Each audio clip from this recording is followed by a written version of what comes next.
Hey y'all, how are you doing? I'm great. Thank you so much for asking. It's me, Kim, and I'm back for another video. Wow, good morning. It's so rare that I ever live stream in the morning. I don't really be up and functional around this time, but it's good to see you guys. Man, I don't know if I've been live on here since we've officially transitioned into the Christmas season, so happy holidays. I have a lot to get through, so let's go ahead and start with the announcements. The first thing, I have decided that all of the paywalled videos, every single video that goes up for patrons, members, and Substack is now going to be available for individual download. That's because I understand everybody doesn't want to commit to the monthly subscription. So for the commitment phobes out there, we do have all of that up from now on. So I did just start this in December.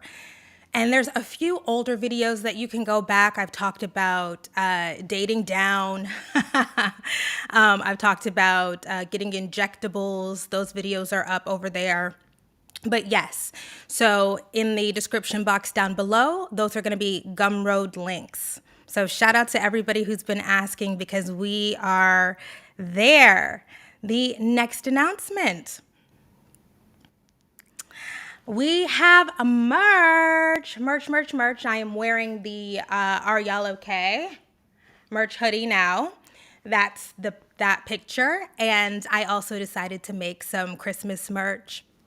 So I saw some, comments that were like, why Christmas or whatever. Okay. I was like, y'all can't hear. Okay. Oh, because for about a decade after my father died, I just did not feel the Christmas spirit, did not feel the holiday spirit. He died around this time. And something switched for me this year. Like, I don't know. It's not that time heals all wounds. That's not a thing. But there's something about getting older, gaining more perspective, feeling more comfortable about myself and my life that has opened me up to really be able to experience the kind of joy that I was just so envious of so many other people having for the last 14 years. And so I just decided to go ahead and make some Christmas sweaters, the kind of Christmas sweaters that I would want to wear. I have so many of them. We have Black Santa wrapping paper, Black Santa cards. I also have Christmas cards that are specifically for Black women. So that is also available on the merch store. A shout out to everybody who has copped some merch. I think right now, I like to keep an exact tally. Sorry, let me look up the exact tally of merch orders real fast.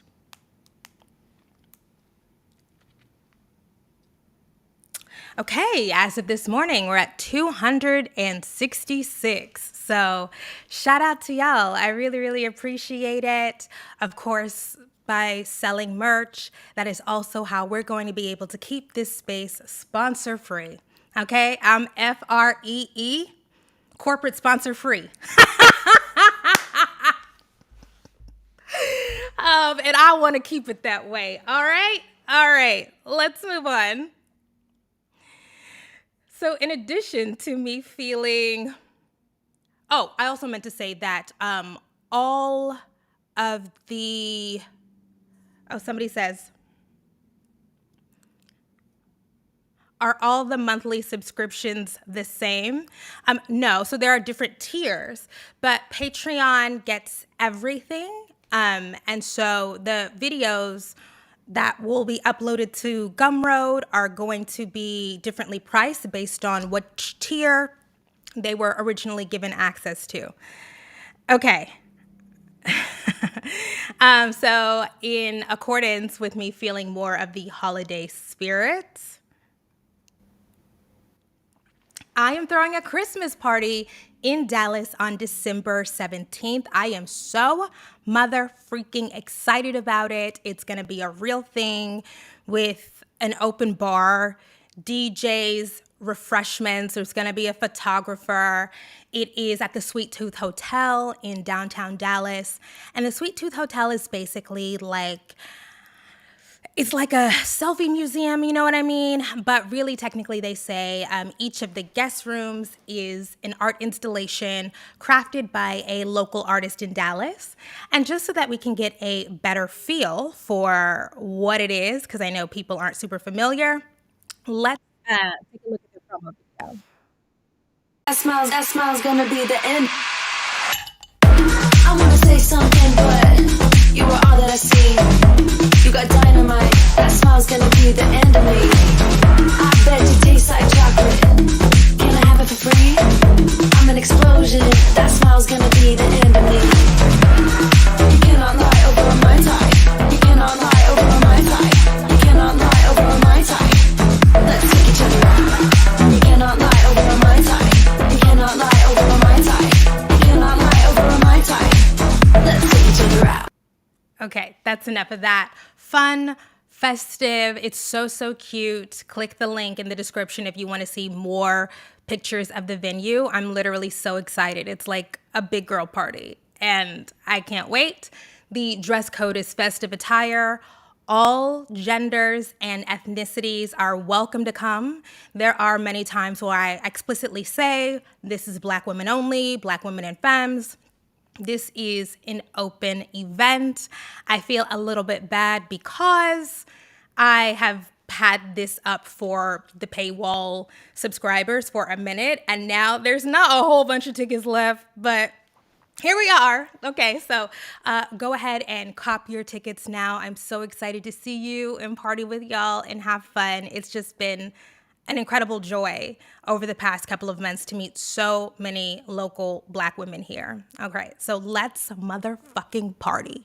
All right? Let me make sure I got through all of my announcements. Yeah, I did. All right. We are here today to talk about something that has been really vexing me over the past 4 or 5 days. We're here to talk about the way that the discourse surrounds Black women who reveal their pregnancies, particularly when they are unmarried. And we're going to zero in on the super high profile unmarried Black women who discuss their pregnancies and the way that y'all cannot just allow them to experience joy and happiness, that you have to project all of your fake sociological knowledge, anthropological knowledge, these fake ass talking points that y'all are getting from misreading statistics on blackdemographics.com. All right? So let us get there. Oh, look at little pregnant Keke Palmer. I have to tell you that when I saw on the timeline, like, Keke Palmer is pregnant, I was like, ain't she like 21? Like, what's going on? Keke Palmer is 29 years old. I just feel like after seeing her in Akeelah and the Bee and like all of these movies where she was literally like a kid, I just still view her as a kid. That's real. So Keke Palmer is one of like 20 or something Black women who have ever hosted Saturday Night Live last Saturday. And she decided that that was going to be an opportune time for her to bust out her baby belly. And the joy and the happiness was overflowing. And when you know a little bit more about Keke and her background, you understand why she might have waited so long to reveal, why she had to reveal, and why this is such a joyful moment for her. So beautiful. Just a cutie. That picture in the like brown at the table, you know, I don't have any desire to be pregnant, but I so appreciate, you know, the happiness that it brings to so many people who can carry babies. All right. So she is having a baby with her boyfriend, Darius Jackson, brother of Sarunas Jackson. Hollywood is way too small. Okay, Sarunas Jackson is, you know, light-skinned cheater from Insecure. And they have been dating for about a year and a half. After the show, she posted on her social media, on Twitter, on Instagram, how incredible how incredibly blessed she feels, how supported she feels, and how thankful she is to have found a partner like Darius. So there is no question about whether or not this was a pregnancy that Keke wanted, and there's no question about how she feels about it, okay? Happiness, point blank, and the period. So Keke is really, really open. I love honesty. I love transparency and vulnerability. And she has talked about her ongoing struggle with PCOS. People make fun of her acne all the time. She has polycystic ovarian syndrome or polycystic ovary syndrome. When I was a kid, I thought it was ovarian, but anyways. So basically, it creates hormone imbalances. It can create an overgrowth of hair, acne, and also for a lot of people who have PCOS, it can make fertility really, really difficult. It can make it a challenge. And so in reading more about PCOS and hearing, women talk about how they feel affirmed seeing Keke, they feel hopeful seeing Keke because they understand that it can be a real uphill battle if you have this kind of disease. Obviously, right, we understand now a young woman who has said that she wants kids, is now pregnant, likes her partner. This is a happy occasion, and I am tired of y'all trying to dampen that. If she is genuinely thrilled, I am thrilled for her. So the thing that has really been upsetting me,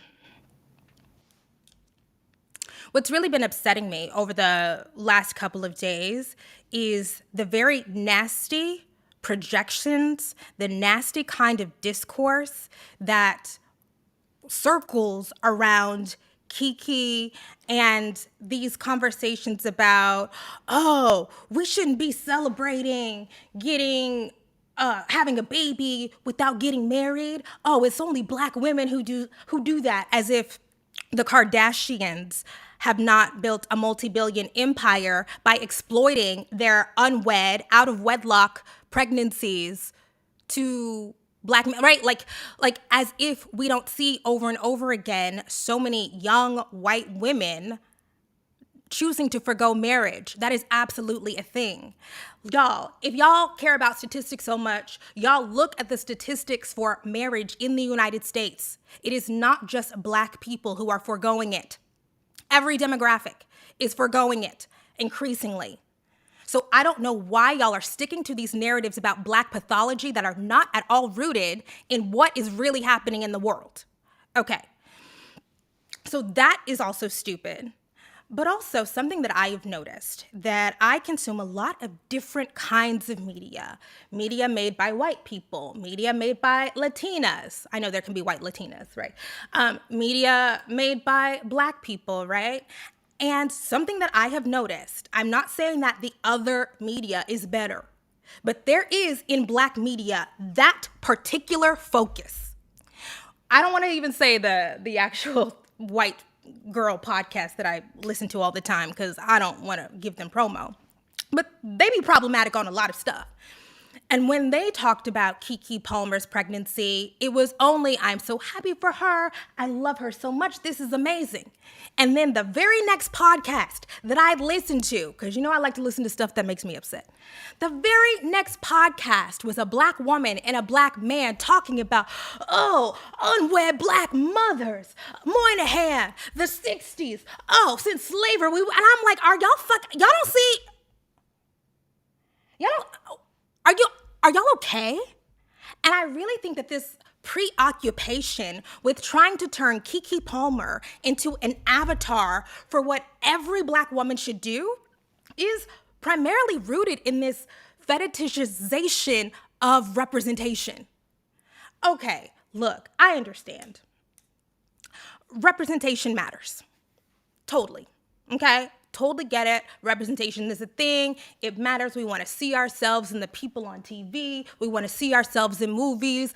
I love Scissors Control because I feel like that perfectly encapsulated, speaking of, SNL, Scissors Control perfectly encapsulated all the kind of squishy, uncomfortable feelings that I was feeling at the end of my 20s. I love her so much for that. Forever, I will love her, okay? But you're not Keke Palmer. You're not. That lady is living an exceptional life. You're not Rihanna. She is living an exceptional life.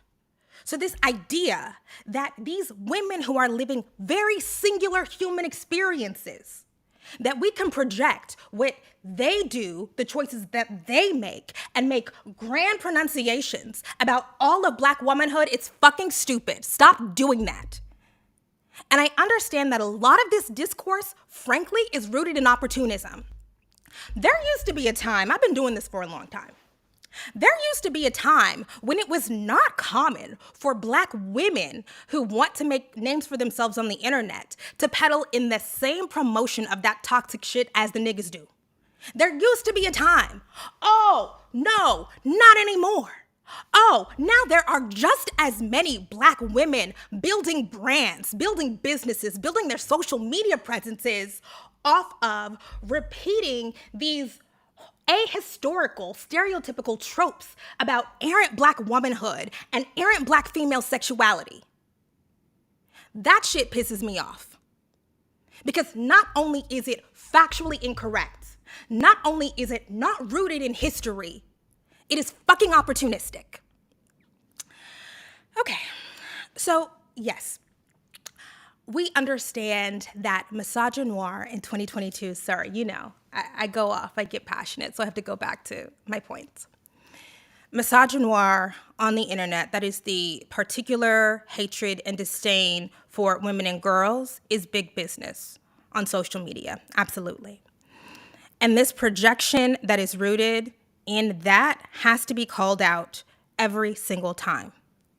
Regular, average earning people comparing their lives and options to the lives and options of rich, famous people is a disease that desperately needs a cure.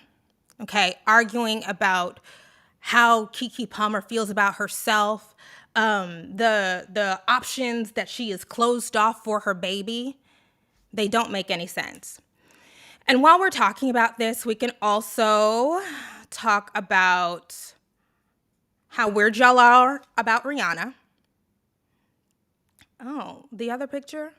Gone. Okay, whatever. So that's Rihanna and her boyfriend, A$AP Rocky. Partner, boyfriend, they just had a baby not too long ago. And it's so interesting to me that when Rihanna revealed her pregnancy in that rather iconic shoot now, that some of the first discourses around Rihanna were, oh, she's worth $1 billion and he's only worth 10 million. Are y'all okay? Like, for real, like, are you doing okay? Like, the idea of putting only, oh, he's only a multi-millionaire, not a billionaire. Look, my issues, my personal problems, my personal issues with that partnership have nothing to do with his net worth, because I understand that for any rich, famous woman, they're probably going to have to partner and procreate with somebody who has less than them, because the number of people in the world who have that much money is infinitesimally small. And one of those people is fucking Kanye. I'm not fucking wishing Kanye on a rich, famous Black woman. I'm sorry, I'm trying that. I get excited. I said I wasn't gonna yell anymore, but all right. The other thing, these conversations about the H word, hypergamy, truly have rotted people's brains, because it erodes your ability to think critically about what we encounter and engage with in the world. You would be really hard pressed to find a white woman in Hollywood, a white woman entertainer who has not dated, partnered, married, procreated with somebody who has less than her.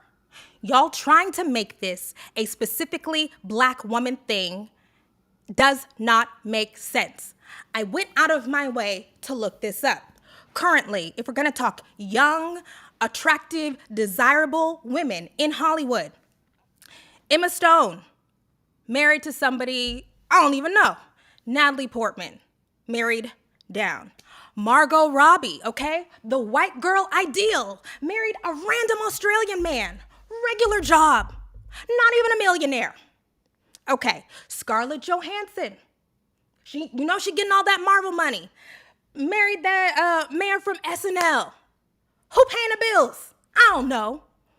Probably splitting. Anne Hathaway, okay? These are white girl ideals, covers of magazines, movie stars, award-winning actresses. I didn't even really get into the singers. That's just a handful of actresses. And the idea that we are supposed to be, sorry, let me go back. The idea that this is a cause for all of Black womanhood to melt down and be in a state of disarray. Look, white women did not melt down and say, oh, what are we gonna do now when America's sweetheart, Julia Roberts, married the cameraman? And when she married the cameraman, when she got with the cameraman, he was already married. So he had to go back from set, divorce his wife, and then marry Julia Roberts in like a quickie little ceremony. That is not brought up and thrown in her face every single freaking time we talk about this. The white women did not get cataplectic. Yep, that's the word. The white women did not get cataplectic about their union. So the idea that we are, and that y'all truly is not me, the idea that we are gonna talk about these people like they're the people that live down the street from you, please get a grip. It makes no sense. Let me look at the comments.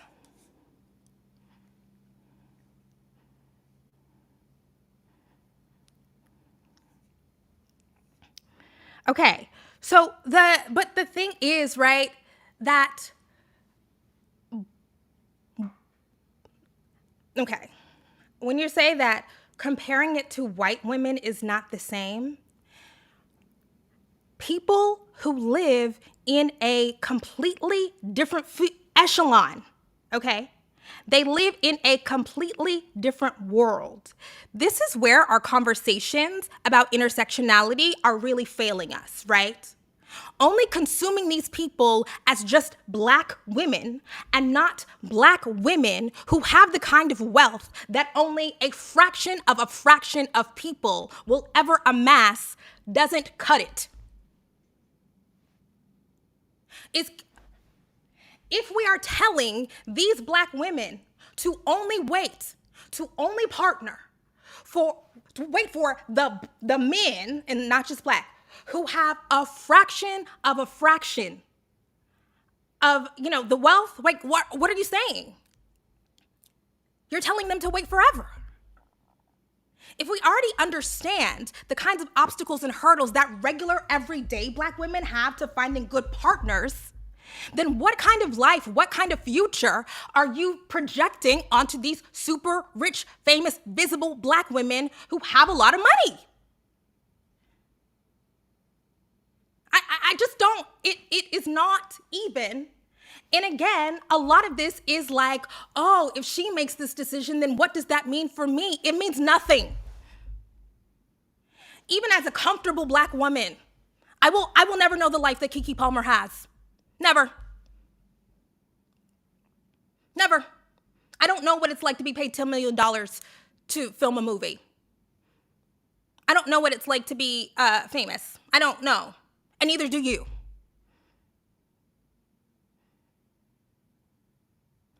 So what are we actually talking about? I think that rich women, famous women, should be really intentional about vetting the character of the men that they choose to partner with. I think that they should be very careful about making sure that legally they're protected. But beyond that, this conversation is asinine. And the other thing about, the marriage thing is like, would I really be advising any super rich woman to enter into a very difficult to dissolve business contract with someone who has far fewer assets and potentially much more leverage than she does? I wouldn't. That's why I don't really care about marriage. Like, why are y'all trying to... All right. So that's that on that. I have to say, as a non-rich woman, you should be really careful, spend some time with the people that you are linking yourself to. And definitely don't make them your manager a la Mary J. Blige or Kelly Clarkson. But wait, stall, put off until you find the other, $50 million man, when the other people in the world that you occupy, the other people who desire to have children, don't do that. It's not a compelling argument to me. Okay. It does not make sense to be concerned about these women or their children. This is just another opportunity to draw nonsensical connections and to drag Black women as a whole. And again, not just the Dusty Podcast Negroes. It is so sick that all of y'all are in on it. Have we not accepted that rich women have different options? Period. Okay, so now that that's been said, I'm not delusional. Okay. I worry when regular, average earning people who desire to birth children give birth in relatively new or unstable partnerships, because we live in a country that hates women and hates children.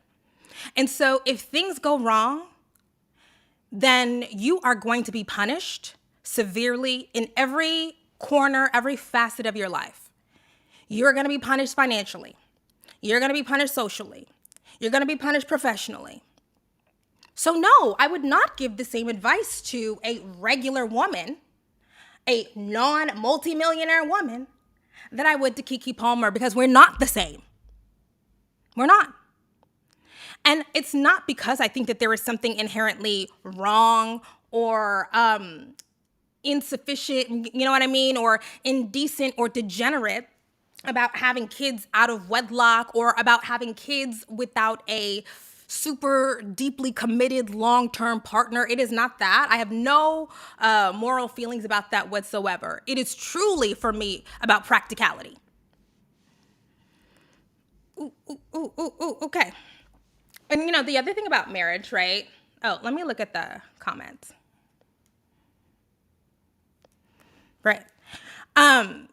I think that when we are, this preoccupation with marriage, we also have to think about the functions of marriage and who benefits from those functions of marriage. So, currently in 2022, the functions of marriage are primarily social and economic. So socially, the function of marriage is to legitimize your partnership to the world, to legitimize the standing of your children, to increase your social status.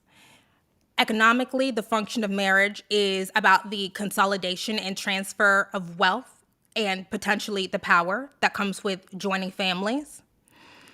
Marriage is an achievement if your future or the future of your children relies on that social validation or the wealth transfer.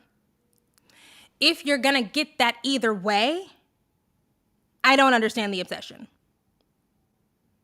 If no matter what you do, you and your children are going to be treated well, they're going to be financially stable, they're going to have access to the best of the best, what's with the marriage obsession?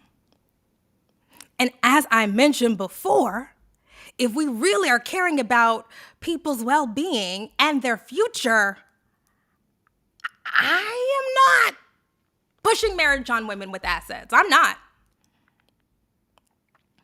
So when I see the conservative, small c, argument that, oh, these women they are creating horrible representation for the Black community, and this is the peak of immorality and corruption and egotism, or, oh, she's only getting, with this man because she's insecure, I'm like, honestly, I don't see that. That is not the way that I interpret what's happening here with either Rihanna or Keke or anybody else who decides to operate in the way that they do. What I am actually seeing is people making choices that a lot of other people would make if they knew they could do whatever they want and be fine.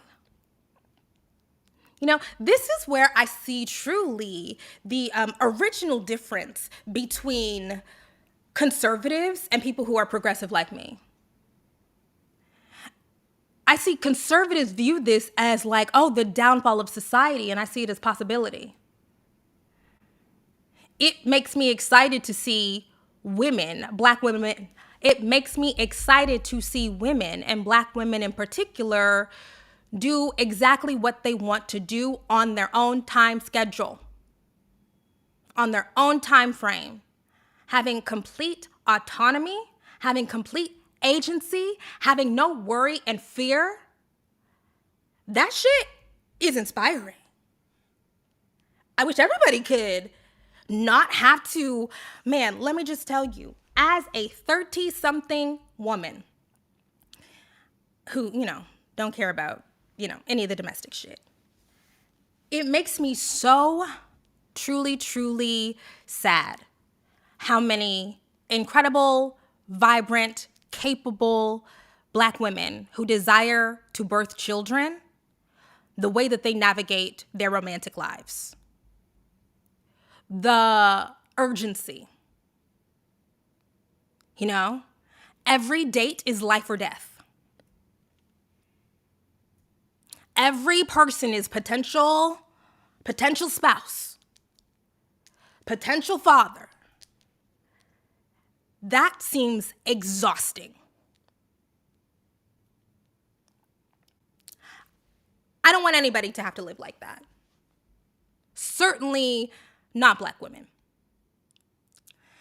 And so, yeah, I have no problem celebrating these women who are just, doing whatever the fuck they want. And by the way, have you seen Rihanna lately?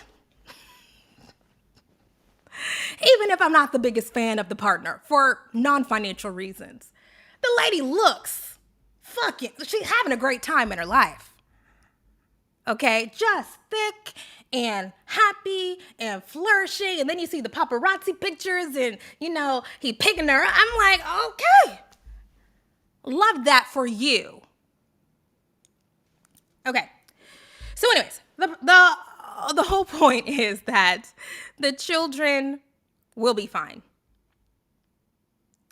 And so if we are saying that we care about Black children, we care about their life outcomes, we care about their stability, we care about their emotional well-being more than we hate Black women, then we have to take into account the diverse and specific set of circumstances into which Black children are born, and not try to repeat old KKK racist talking points to support why you disagree or why you're disappointed.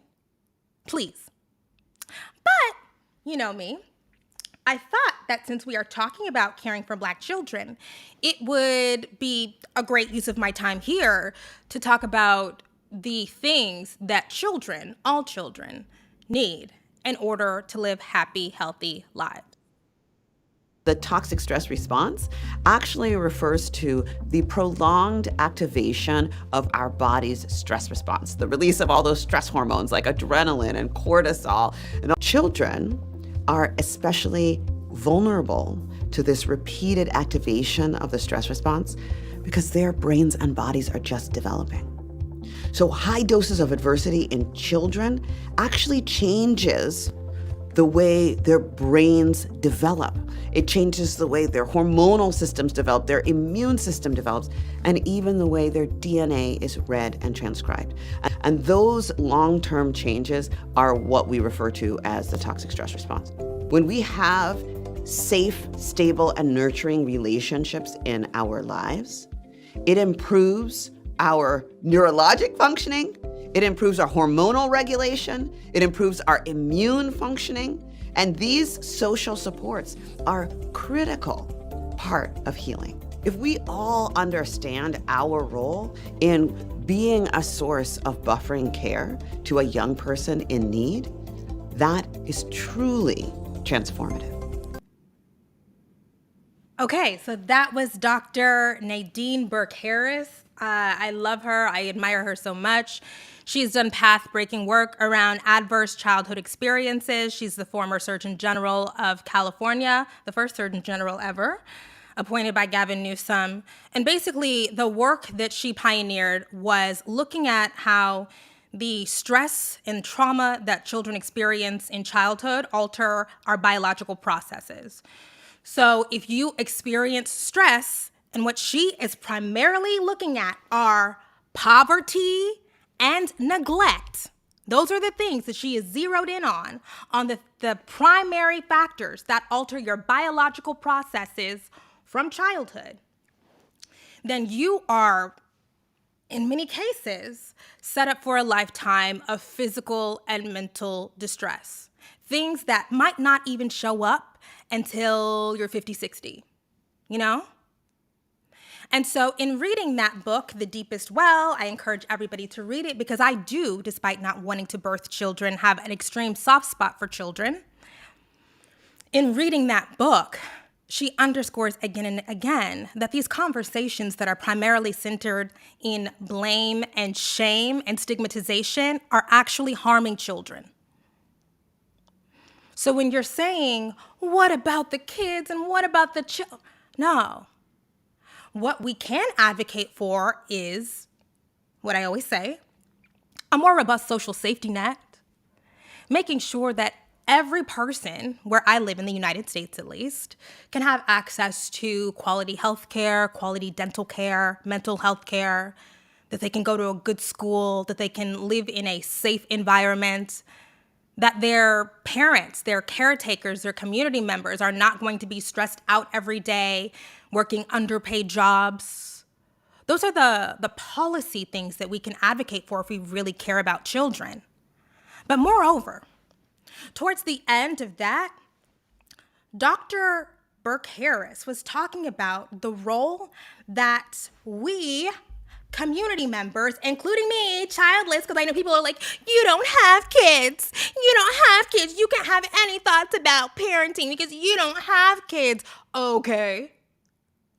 But something that she underscores is that we all, anybody who lives in community with children, can take on a responsibility, can be invested in making sure that the children we have access to, that they live great lives. That we can take some of the burden off of their parents, that we can pitch in and help out any way we can. Because strong children who feel like they're worthy, children who are mentally well, create strong communities. And that is not exclusively the responsibility of parents.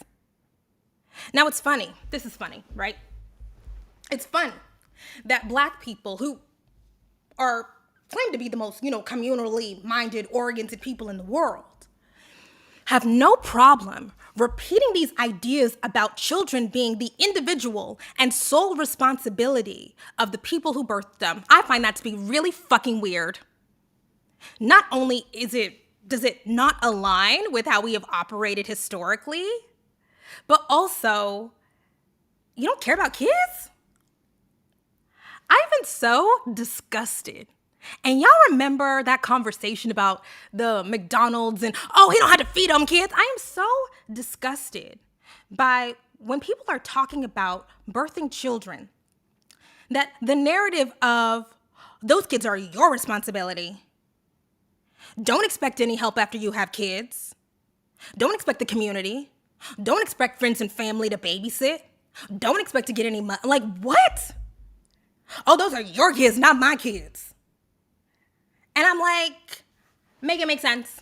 Make it make sense. You want help, but you don't want to be helped. You want help, but you don't want to be a helper. You want to live in a kind and generous world, but you don't want to be kind and generous. You want to live in a communally oriented society, but you don't want to be communal. Oh, the other thing. Oh, labor. Oh, labor. You don't owe anybody your labor. Are you fucking kidding? How much labor have each of us benefited from in order to get here? Unpaid, unasked for, unrequited. Is that the right word? Unreturned labor. I know. Look, maybe, and sometimes I talk about this and I'm like, am I just from a different time? Did I just live and grow up and come of age in just a completely different world than y'all? Because I can tell you, 33-year-old Kimberly, living the life that I wake up every morning and I'm just thank God for. I don't get here without the labor of so many people outside of the two people who are responsible for my birth. And they didn't send me IOUs. They don't hit me up at Christmas time and say, hey, Kim, remember back in 2002 when I got you that bike? Can you give me No.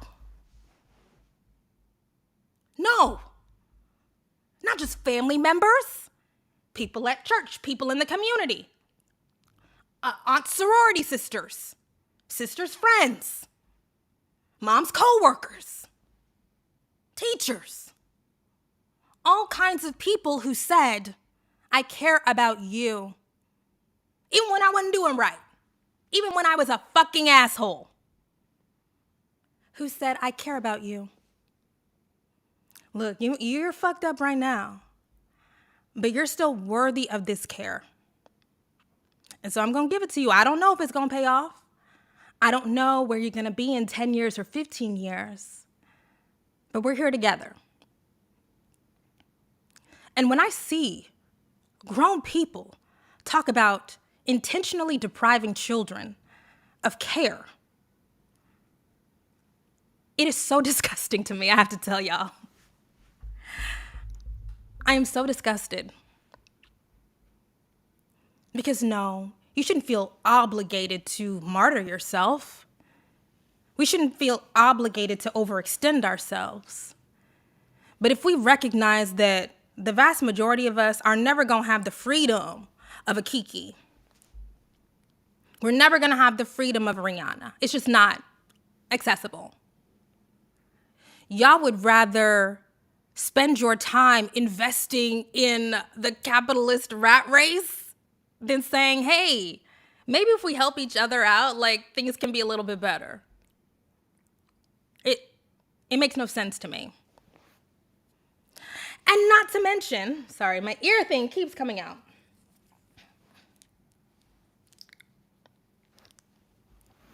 Not to mention the joy of being an active community member. I am a great aunt. Unabashedly. I can say that because I am. And not only does it make me feel good to be able to step in and help out and babysit and lend a hand, it's fucking fun to build dynamic, evolving, real, deep relationships with these two little kids. It's fun. It is personally fulfilling and affirming. It makes me feel good that in 20 years, 30 years, 50 years, after I'm dead, that there are experiences that we have had together that they will be able to look back on and say, oh, I'm so glad Aunt Kim did this. I'm so glad we shared that memory. Or I wouldn't have made this choice if we hadn't gone to the museum in 2021, right? But seeing people say, oh, no, that doesn't matter. And by the way, again, I say no all the time. I'm not on call. Kimberly don't have no kids.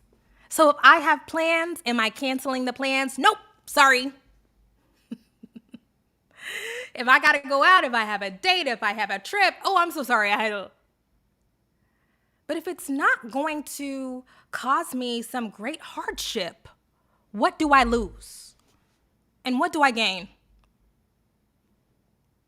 And I just truly, and I mean this like genuinely, it makes me really sad that I see people, when talking about their friends and family, so focused on what you lose. Because where does that lead us? Where does that lead you individually? Because you're going to need some community. But where does that leave us? Okay. I'm sorry, let me look.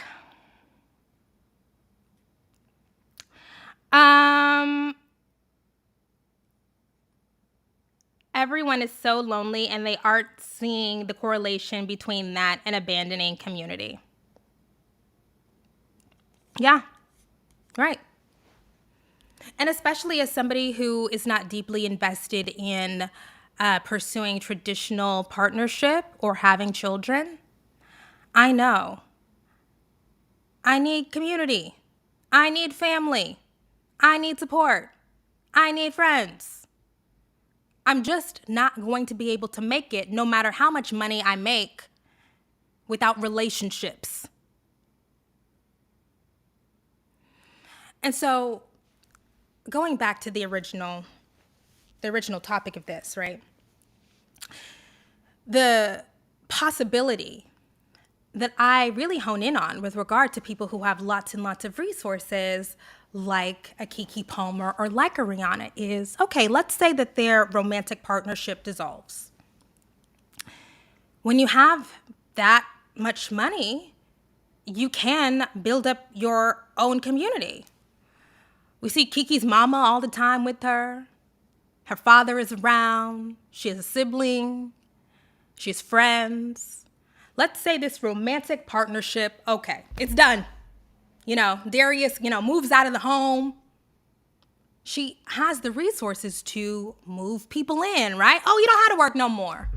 Help me raise my kid. Let's do this together. That is such an extraordinary privilege. So not thinking about how diverse community can look like, how diverse families can look like, and how that diversity increases exponentially if you are so fortunate, if you're fortunate enough to have the resources to say, oh, don't go to that job anymore. My kid needs you.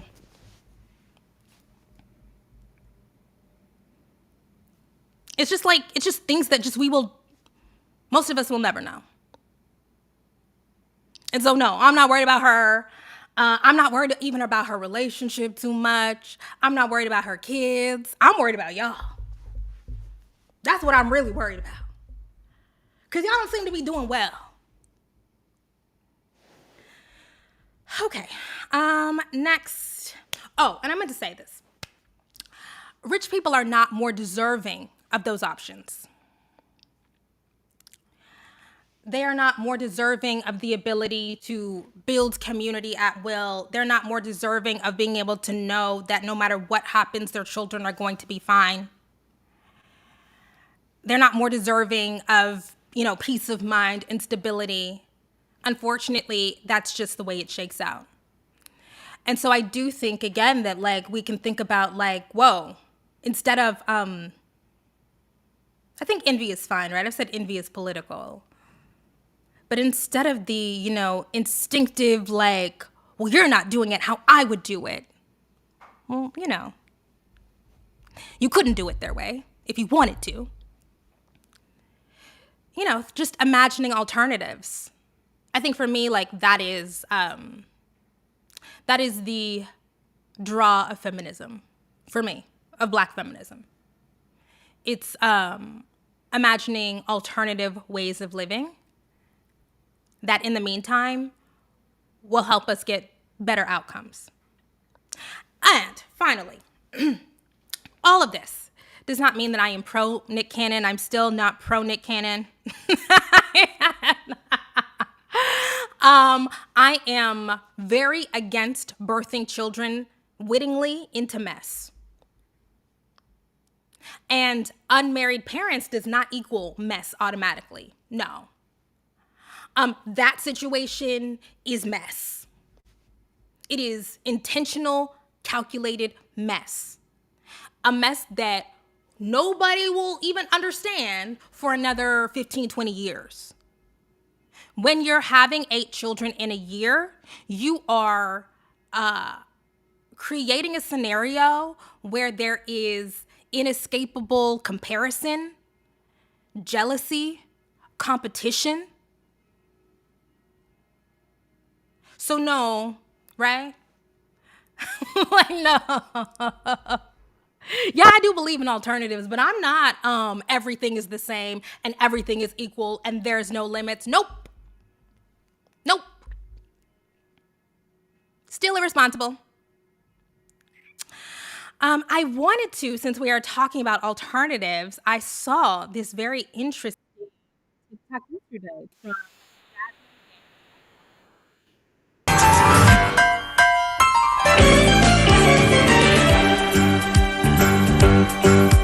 It's a rare condition this day and age to read any good news on the newspaper page. Love and tradition of the grand design, some people say, is even harder to find. Well, then there must be some magic clue inside these gentle walls. 'Cause all I see is a tower of dreams.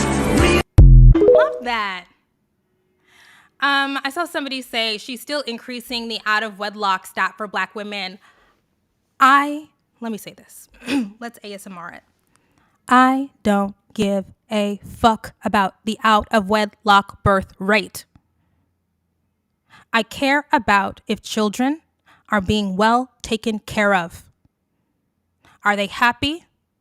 Are they healthy? Are they well loved? And y'all continuing to conflate birthing children within the confines of marriage with whether they are happy, healthy, and well loved. Okay, so anyways, back to that interesting little TikTok. So that was Jasmine Gant saying that she and her friends decided to move together to North Carolina and live together in one big house. So there is a married couple, single women, dogs, child, and they are all coming together, pulling their resources and making it work. Love that. As soon as I saw that yesterday, I said, that's going in. That's going in. Okay. So shout out to Jasmine. I love that people are saying we want to do things differently. Finally, I thought let us end on some good old-fashioned feminist theory. Okay, so shout out to Loretta Ross, a pioneer in the reproductive justice space, who this year got the MacArthur Fellowship, the MacArthur Genius Award. And they came up with the framework of reproductive justice, which is not about abortion. Reproductive justice is a woman of color centered in, yes, I'm intentionally saying woman of color because that is their phrase, centered paradigm that focuses on making sure that you have the ability to have children when you want to, birth the children that you want to have, raise the children that you want to raise, terminate the pregnancies that you want to terminate, and also live in a safe, supportive, caring environment for yourself and your children. That is the primary innovation of the reproductive justice framework that honestly has predominated conversations for the last 20 or 30 years. Focusing on abortion, though very, very important, does not cut it. Because we know that for Black women in particular, one of the primary hurdles is being able to, when you get pregnant, feel happy because you know that you're going to be able to birth the baby and have community, have support, be able to feed them, clothe them, and make sure that they grow up in a safe environment and have access to good, well-resourced schools. So anyway, y'all be sure to check out the work of Loretta Ross. Y'all be sure to check out the work of Dr. Nadine Burke-Harris. That's all I got. Ooh, we're right at the 1 hour streaming mark. That's all I have, you guys. Yeah. What am I asking for? No ridiculous projections. Do not talk to me about the out of wedlock birth rate, especially when we're talking about rich people.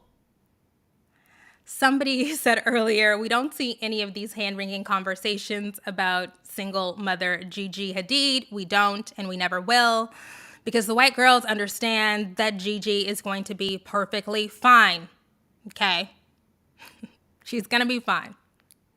But in our community, we can encourage the birthing people that we know and have access to make thoughtful decisions, to be careful about who they choose to procreate with. I see this, sperm donor idea popping up a lot. I literally just read an article from the Washington Post. If you are a Black woman who desires to have Black children, 2% of sperm donors in the United States are Black men. So all of these things, you know what I mean? These solutions that people, it's just so easy. Just become a sperm donor. Just do IVF. First of all, cost prohibitive. Secondly, ain't a lot of just free, unattached Black sperm. Not where I live, not in the US. And so I am so sympathetic to people who are trying to make decisions about how and when they will give birth. Because every option is a bad option, including the marriage option. But we don't have time to get into that. Today. That's all I have. Thank you guys so much for watching. Christmas party. Merch. Wait, let's go over here. Merch. Christmas party. If you have questions about the dress code for the Christmas party, I do have a Pinterest, so I have pinned some, festive Christmas party looks or whatever on my Pinterest. That is down below. Sign up for the Patreon if you want all of the bonus content. If you just want individual videos, you can take a look over at the Gumroad account where you can individually watch my paywalled videos. That is it. Thank you, and I'll see you next time.